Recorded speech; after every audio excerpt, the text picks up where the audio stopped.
اعوذ باللہ من الشیطان الرجیم بسم اللہ الرحمن الرحیم ربی یسر ولا تعسر وتمم بالخیر۔ آج میں نماز کے حوالے سے کچھ بات کروں گا۔ اللہ کے نبی نے فرمایا تمام امور کی اصل اسلام ہے، اس کا ستون نماز ہے اور اس کی کوہان کی چوٹی اعلیٰ ترین عمل جہاد کرنا ہے۔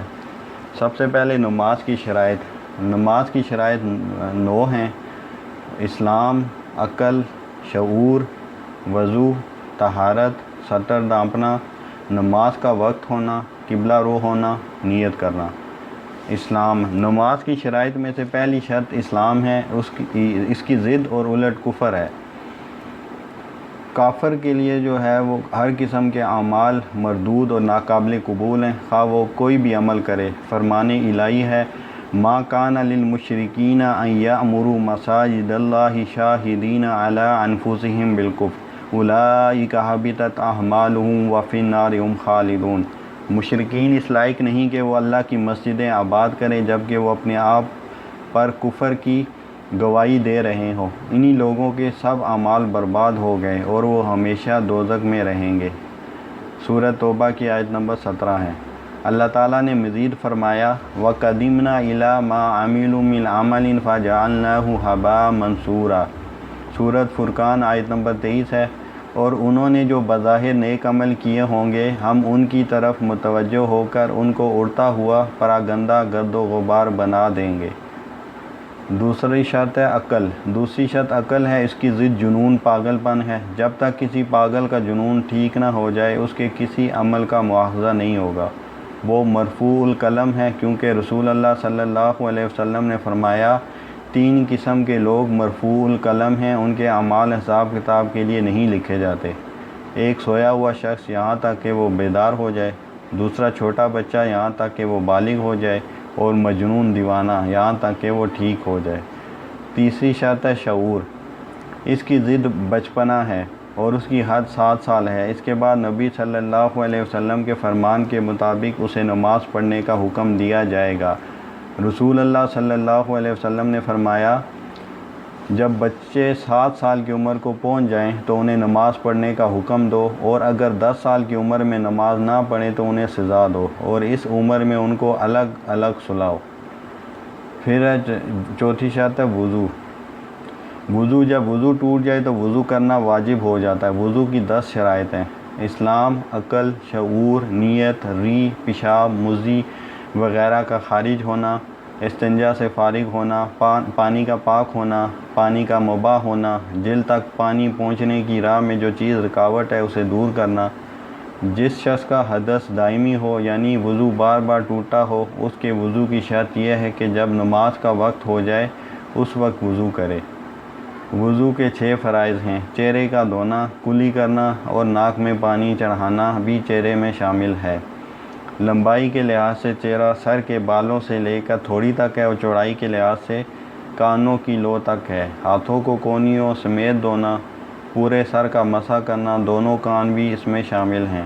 ٹخنوں سمیت پاؤں دھونا، اعضاء کو بیان کردہ شرعی ترتیب کے مطابق دھونا، تمام اعضاء کو وقفے کے بغیر مسلسل دھونا۔ اللہ تعالیٰ کا فرمان ہے یا ایھا الذین آمنوا اذا قمتم الی الصلاۃ فاغسلوا وجوہکم وایدیکم الی المرافق وامسحوا برؤوسکم وارجلکم الی الکعبین۔ سورہ مائدہ کی آیت نمبر 6 ہے۔ اے لوگو جو ایمان لائے ہو، جب تو نماز کے لیے اٹھو تو اپنے چہرے اور کونیوں تک اپنے ہاتھ دھو لو اور اپنے سروں کا مسح کر لو اور اپنے پاؤں ٹخنوں تک دھو لو۔ ترتیب کے بارے میں فرمان نبوی ہے، جہاں سے اللہ نے شروع کیا ہے تم بھی وہاں سے شروع کرو۔ مسلسل اور لگاتار وضو کرنے کے سلسلے میں ایک حدیث ہے، نبی کریم صلی اللہ علیہ وسلم نے ایک شخص کو نماز پڑھتے دیکھا کہ اس کے پاؤں میں درہم کے برابر جگہ خشک رہ گئی تھی جہاں پانی نہیں پہنچا تھا۔ آپ نے اسے دوبارہ وضو کرنے اور نماز پڑھنے کا حکم فرمایا۔ وضو کو بسم اللہ پڑھ کر شروع کرنا واجب ہے۔ نواقض وضو یعنی جن چیزوں سے وضو ٹوٹ جاتا ہے 8 ہیں: دونوں شرمگاہوں میں سے کسی چیز کا خارج ہونا، جسم سے کسی فاسد اور نجس چیز کا نکلنا، عقل معوف ہو جانا، عورت کو شہوت سے چھونا، شرمگاہ کو ہاتھ لگانا، اگلی شرمگاہ ہو یا پچھلی، اونٹ کا گوشت کھانا، میت کو غسل دینا، مرتد ہو جانا۔ اللہ تعالی ہمیں ایسی بدبختی سے محفوظ رکھے۔ طہارت، تین چیزیں جسم، لباس اور اس قطع زمین سے جہاں نماز پڑھنی ہے نجاست دور کرنا، یعنی یہ تین چیزیں پاک ہوں۔ اللہ تعالیٰ نے فرمایا ہے وَثِيَابَكَ فَطَهِّرْ، سورہ مدثر کی آیت نمبر 4 ہے، اور اپنے کپڑے پاک رکھیے۔ سطر یعنی شرمگاہ کو ڈھانپنا۔ اہل علم کا اس پر اجماع ہے کہ جو شخص استطاعت کے باوجود عریاں ہو کر کپڑے اتار کر نماز پڑھے اس کی نماز فاسد ہے۔ مرد اور لونڈی کا سطر ناف سے لے کر گھٹنوں تک ہے، اور آزاد عورت کا چہرے کے سوا پورا جسم سطر ہے، یعنی وہ چہرے کے سوا پورا جسم ڈھانپے گی۔ فرمان الہی ہے یا بنی آدم خذوا زینتکم عند کل مسجد، اے بنی آدم تم ہر نماز کے وقت اپنی زینت اختیار کرو۔ سورہ اعراف آیت نمبر 31 ہے۔ عند کل مسجد کے معنی ہے ہر نماز کے وقت۔ نماز کا وقت ہونا سنت سے ثابت ہے کہ جبرائیل علیہ السلام نے اول وقت میں اور آخر وقت میں نبی صلی اللہ علیہ وسلم کی امامت کرائی تو فرمایا اے محمد صلی اللہ علیہ وسلم، یہ آپ سے پہلے انبیاء کی نمازوں کا وقت ہے اور آپ کی نمازوں کا مستحب وقت بھی ان دو وقتوں کے مابین ہے۔ اللہ تعالیٰ کا فرمان ہے ان الصلاۃ کانت علی المؤمنین کتابا موقوتا، سورۃ نساء آیت نمبر 103۔ بے شک مومنوں پر مقررہ وقتوں میں نماز فرض ہے۔ نمازوں کے اوقات اللہ تعالیٰ کے اس فرمان سے ثابت ہیں۔ سورہ بنی اسرائیل آیت نمبر 78۔ اقیم الصلاۃ لدلوق الشمس الی غسق اللیل وقرآن الفجر ان قرآن الفجر کان مشہودا، سورج ڈلنے سے لے کر رات کے اندھیرے تک نماز قائم کیجیے، اور نماز فجر بھی، بے شک فجر کی نماز فرشتوں کے حاضر ہونے کا وقت ہے۔ قبلہ رو ہونا فرمان الہی ہے قد نری تقلب وجہک فی السماء فلنولینک قبلۃ ترضاھا فول وجہک شطر المسجد الحرام وحیث ما کنتم فولوا وجوہکم شطرہ، ہم آپ کے چہرے کا بار بار آسمان کی طرف اٹھنا دیکھ رہے ہیں تو ہم ضرور آپ کو اس قبلے کی طرف پھیر دیں گے جسے آپ پسند کرتے ہیں، پھر آپ اپنا منہ مسجد حرام کی طرف پھیر لیں اور جہاں کہیں بھی تم ہو اپنا منہ اس کی طرف پھیر لو۔ سورہ بقرہ کی آیت نمبر 144 ہے۔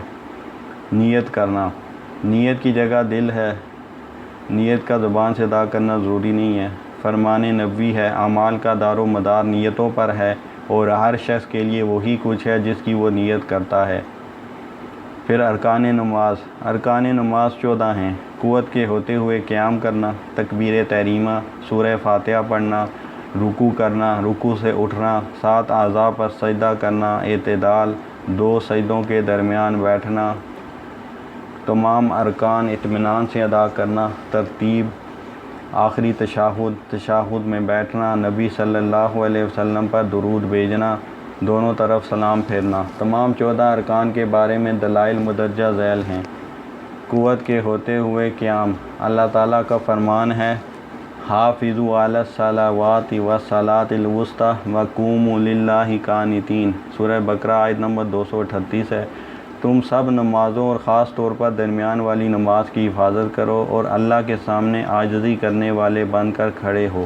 تکبیر تحریمہ، نبی اکرم صلی اللہ علیہ وسلم نے فرمایا اس نماز کی تحریم آغاز تکبیر اللہ اکبر کہنا اور اس کی تحلیل خاتمہ تسلیم السلام علیکم ورحمۃ اللہ کہنا ہے، یعنی نماز تکبیر تحریمہ سے شروع ہوتی ہے اور سلام پھیرنے سے ختم ہوتی ہے۔ اس کے بعد ثنا پڑھتے ہیں جس کے الفاظ یہ ہیں سبحانک اللہم وبحمدک وتبارک اسمک وتعالی جدک ولا الہ غیرک، اے اللہ تو اپنی حمد کے ساتھ پاک ہے اور تیرا نام بہت بابرکت ہے، تیری شان بلند ہے اور تیرے سوا کوئی معبود نہیں۔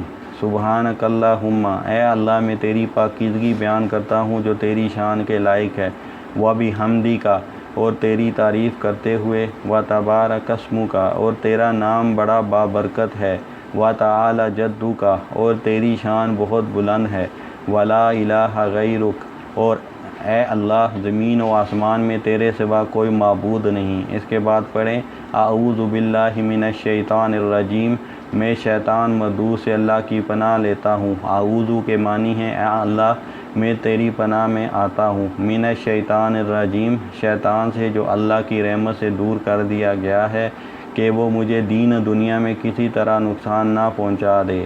سورہ فاتحہ پڑھنا، ہر رکعت میں سورہ فاتحہ پڑھنا رکن ہے، جیسا کہ حدیث میں ہے کہ نبی اکرم نے فرمایا جو شخص سورہ فاتحہ نہیں پڑھتا اس کی نماز نہیں ہوتی۔ چونکہ سورہ فاتحہ ام الکتاب ہے لہذا اسے پڑھے بغیر نماز نہیں ہوتی۔ بسم اللہ الرحمن الرحیم، شروع کرتا ہوں اللہ کے نام سے جو بہت مہربان نہایت رحم کرنے والا ہے۔ یہ حصول برکت اور استعانت کے لیے پڑھی جاتی ہے۔ پھر الحمدللہ رب العالمین، تمام تعریفیں اللہ کے لیے ہیں جو تمام جہانوں کا رب ہے۔ اس آیت میں حمد کے معنی ثنا کے ہیں اور حمد کے ساتھ الف لام استغراق کے لیے ہے، یعنی ہر قسم کی تعریف۔ رب العالمین، رب العالمین، رب کے معنی ہیں معبود، خالق، رازق، مالک، گردش زمانے کا مالک، تمام مخلوق کو نعمتوں سے نوازنے والا، اور عالمین عالم کی جمع ہے۔ اللہ تعالیٰ کے سوا جو کچھ بھی ہے ان میں سے ہر چیز یا ہر شخص ایک عالم ہے اور ہر ایک کا رب ہے۔ الرحمن الرحیم، جو بہت مہربان نہایت رحم والا ہے۔ الرحمن تمام مخلوق کے لیے عمومی رحمت، الرحیم مومنوں کے لیے خصوصی رحمت، فرمان الہی ہے۔ وَكَانَ بِالْمُؤْمِنِينَ رَحِيمًا، سورہ احزاب کی آیت نمبر 43 ہے، اور اللہ مومنوں پر بہت رحم کرنے والا ہے۔ مالک یوم الدین، جو جزا و سزا اور حساب کے دن کا مالک ہے، جس روز ہر شخص کو اس کے اعمال کے مطابق جزا دی جائے گی۔ اگر اعمال اچھے ہوئے تو جزا بھی بہتر ہوگی، اور اگر اعمال برے ہوئے تو ان کی سزا بھی بری ہوگی۔ اس کی دلیل اللہ تعالیٰ کا یہ فرمان ہے وَمَا أَدْرَاكَ مَا يَوْمُ الدِّينِ ثُمَّ مَا أَدْرَاكَ مَا يَوْمُ الدِّينِ يَوْمَ لَا تَمْلِكُ نَفْسٌ لِنَفْسٍ شَيْئًا وَالْأَمْرُ يَوْمَئِذٍ لِلَّهِ، سورۃ الانفطار آیت 17 سے 19 تک ہے۔ اور آپ کو کیا خبر کہ روز جزا کیا ہے؟ پھر آپ کو کیا خبر کہ روز جزا کیا ہے؟ اس دن کوئی شخص کسی کے لیے کچھ بھی اختیار نہ رکھے گا، اور اس دن حکم صرف اللہ کا ہوگا۔ اللہ کے نبی نے فرمایا دانا وہ شخص ہے جس نے اپنے نفس کو متی کنٹرول کر لیا اور موت کے بعد والی زندگی کے لیے عمل کیا، اور عاجز وہ شخص ہے جس نے اپنے نفس کو خواہشات کے پیچھے لگا لیا اور اللہ تعالیٰ سے بے جا امیدیں باندھ لیں۔ ایاک نعبد، ہم صرف تیری عبادت کرتے ہیں۔ بندے اور اس کے رب کے درمیان جو عہد ہے وہ یہی ہے کہ اس کے سوا کسی کی عبادت نہ کی جائے۔ وَإِيَّاكَ نَسْتَعِينُ، اور ہم صرف تجھ ہی سے مدد مانگتے ہیں۔ یہاں بندے اور اس کے رب کے درمیان یہ عہد ہے کہ اللہ کے سوا کسی اور سے مدد طلب نہ کی جائے۔ اہدنا الصراط المستقیم، ہمیں سیدھے راستے کی رہنمائی فرما۔ اہدنا کا مفہوم ہے ہماری رہنمائی فرما اور قائم رکھ۔ الصراط اس کے کئی معنی کیے گئے ہیں، جیسے اسلام، رسول صلی اللہ علیہ وسلم اور قرآن مجید۔ یہ سبھی معنی حق اور درست ہیں۔ المستقیم سیدھا، جس میں کوئی ٹیڑھا پن نہ ہو۔ صراط الذین انعمت علیہم، ان لوگوں کی راہ جن پر اے اللہ تو نے انعام کیا۔ فرمان الہی ہے وَمَن يُطِیعِ اللَّهَ وَالرَّسُولَ فَأُولَٰئِکَ مَعَ الَّذِینَ أَنْعَمَ اللَّهُ عَلَیْہِم مِّنَ النَّبِیِّینَ وَالصِّدِّیقِینَ وَالشُّہَدَاءِ وَالصَّالِحِینَ وَحَسُنَ أُولَٰئِکَ رَفِیقًا، سورہ نساء آیت نمبر 69۔ اور جو کوئی اللہ اور رسول کی اطاعت کرے تو وہ ایسے لوگوں کے ساتھ ہوں گے جن پر اللہ نے انعام کیا، یعنی انبیاء، صدیقین، شہیدوں اور نیک لوگوں کے ساتھ، اور یہ لوگ اچھے رفیق ہوں گے۔ غیر المغضوب علیہم، نہ ان کا راستہ جن پر غضب ہوا۔ ان سے مراد یہود ہیں جنہوں نے علم کے باوجود عمل نہیں کیا۔ ہم اللہ تعالیٰ سے دعا کرتے ہیں کہ وہ ہمیں ان کے طریقے سے محفوظ رکھے۔ ولا الضالین، اور نہ ان کا راستہ جو بھٹکنے والے ہیں۔ ان سے مراد نصارہ ہیں، وہ جہالت اور گمراہی کی بنیاد پر اللہ کی عبادت کرتے ہیں۔ ہم اللہ تعالیٰ سے دعا کرتے ہیں کہ وہ ہمیں ان کے طریقے سے محفوظ رکھے۔ الضالین یعنی گمراہوں کے بارے میں اللہ تعالیٰ کا فرمان ہے قُلْ هَلْ أُنَبِّئُكُم بِالْأَخْسَرِينَ أَعْمَالًا الَّذِينَ ضَلَّ سَعْيُهُمْ فِي الْحَيَاةِ الدُّنْيَا وَهُمْ يَحْسَبُونَ أَنَّهُمْ يُحْسِنُونَ صُنْعًا، سورہ کاف آیت نمبر 103 اور 104 ہے۔ کہہ دیجئے اگر تم کہو تو کیا ہم تمہیں بتائیں کہ اعمال میں سب سے زیادہ خسارے میں کون ہیں؟ جن کی صحیح دنیاوی زندگی میں عکارت گئی جبکہ وہ سمجھتے ہیں کہ یقیناً وہ اچھے کام کر رہے ہیں۔ اس بارے میں حدیث رسول ہے، تم اپنے سے پہلے لوگوں سابقہ امتوں کی ضرور بالضرور بالشت اور ہاتھ کی حد تک پیروی کرو گے، یہاں تک کہ اگر وہ سانڈے کے بل میں گھس گئے ہیں تو تم بھی ان کے پیچھے چلو گے۔ صحابہ کہتے ہیں ہم نے عرض کی کہ اے اللہ کے رسول، کیا پہلے لوگوں سے مراد یہود و نصارہ ہیں؟ آپ نے فرمایا اگر وہ نہیں تو پھر اور کون ہیں؟ ایک دوسری حدیث میں فرمایا یہود 71 فرقوں میں تقسیم ہوئے، ان میں سے ایک فرقہ جنتی اور 70 جہنمی ہے، اور عیسائی 72 فرقوں میں تقسیم ہوئے، ان میں سے 71 جہنمی اور ایک جنتی ہے۔ قسم ہے اس ذات کی جس کے ہاتھ میں محمد صلی اللہ علیہ وسلم کی جان ہے، میری امت ضرور 73 فرقوں میں تقسیم ہوگی، ان میں سے ایک فرقہ جنت میں جائے گا اور 72 جہنم میں۔ عرض کی گئی اللہ کے رسول وہ کون لوگ ہیں؟ فرمایا جماعت، رکوع اور سجدہ کرنا، رکوع کرنا 7 اعضاء پر سجدہ کرنا، اعتدال اور 2 سجدوں کے درمیان بیٹھنا، ان سب کے بارے میں فرمان الہی ہے یا ایھا الذین آمنوا ارکعوا واسجدوا، سورۃ حج آیت نمبر 77۔ اے ایمان والو رکوع کرو اور سجدہ کرو۔ اس بارے میں رسول اکرم صلی اللہ علیہ وسلم کا فرمان ہے مجھے 7 ہڈیوں پر سجدہ کرنے کا حکم دیا گیا ہے۔ تمام افعال میں اطمینان اور ارکان کی ترتیب کے بارے میں حضرت ابو ہریرہ رضی اللہ عنہ سے روایت ہے، ایک دفعہ رسول اللہ صلی اللہ علیہ وسلم مسجد میں تشریف لائے، اتنے میں ایک آدمی آیا اور اس نے نماز پڑھی، پھر نبی صلی اللہ علیہ وسلم کو سلام کیا۔ آپ صلی اللہ علیہ وسلم نے سلام کا جواب دینے کے بعد فرمایا جاؤ نماز پڑھو، تم نے نماز نہیں پڑھی۔ پھر اس نے اس طرح 3 دفعہ ہوا، بالآخر اس نے کہا قسم ہے اللہ کی جس نے آپ صلی اللہ علیہ وسلم کو حق کے ساتھ بھیجا ہے، میں اس سے اچھی نماز نہیں پڑھ سکتا، لہٰذا آپ مجھے سکھا دیجیے۔ آپ صلی اللہ علیہ وسلم نے فرمایا اچھا، جب تم نماز کے لیے کھڑے ہو تو تکبیر کہو، پھر قرآن سے جو تمہیں یاد ہو پڑھو، اس کے بعد اطمینان سے رکوع کرو، پھر سر اٹھاؤ اور سیدھے کھڑے ہو جاؤ، پھر سجدہ کرو اور سجدے میں اطمینان سے رہو، پھر سر اٹھا کر اطمینان سے بیٹھ جاؤ اور اپنی پوری نماز اسی طرح مکمل کیا کرو۔ آخری تشہد میں بڑا عام رکن، یہ بھی بڑا عام رکن ہے، جیسا کہ حضرت ابن مسعود رضی اللہ عنہ بیان کرتے ہیں کہ جب ہم پر تشہد فرض نہیں ہوا تھا تو ہم اس طرح کہا کرتے تھے والسلام علی اللہ من عبادی، السلام علی جبریل و میکائیل، اللہ پر اس کے بندوں کی طرف سے سلامتی ہو، جبرائیل اور میکائیل علیہ السلام پر سلامتی ہو۔ نبی صلی اللہ علیہ وسلم نے فرمایا لا تقولوا السلام علی اللہ فإن اللہ هو السلام ولکن قولوا، یوں نہ کہو کہ اللہ پر اس کے بندوں کی طرف سے سلامتی ہو، کیونکہ اللہ تو خود سلامتی والا ہے، البتہ تم یہ کہا کرو التحیات للہ والصلوات والطیبات، السلام علیک ایھا النبی ورحمۃ اللہ وبرکاتہ، السلام علینا وعلی عباد اللہ الصالحین، اشہد ان لا الہ الا اللہ واشہد ان محمدا عبدہ ورسولہ۔ تمام قولی، فعلی اور مالی عبادتیں اللہ ہی کے لیے ہیں۔ اے نبی آپ پر سلام ہو اور اللہ کی رحمت اور برکات ہوں ہم پر اور اللہ کے نیک بندوں پر سلام ہو۔ میں گواہی دیتا ہوں کہ اللہ کے سوا کوئی معبود نہیں، اور میں گواہی دیتا ہوں کہ محمد صلی اللہ علیہ وسلم اس کے بندے اور رسول ہیں۔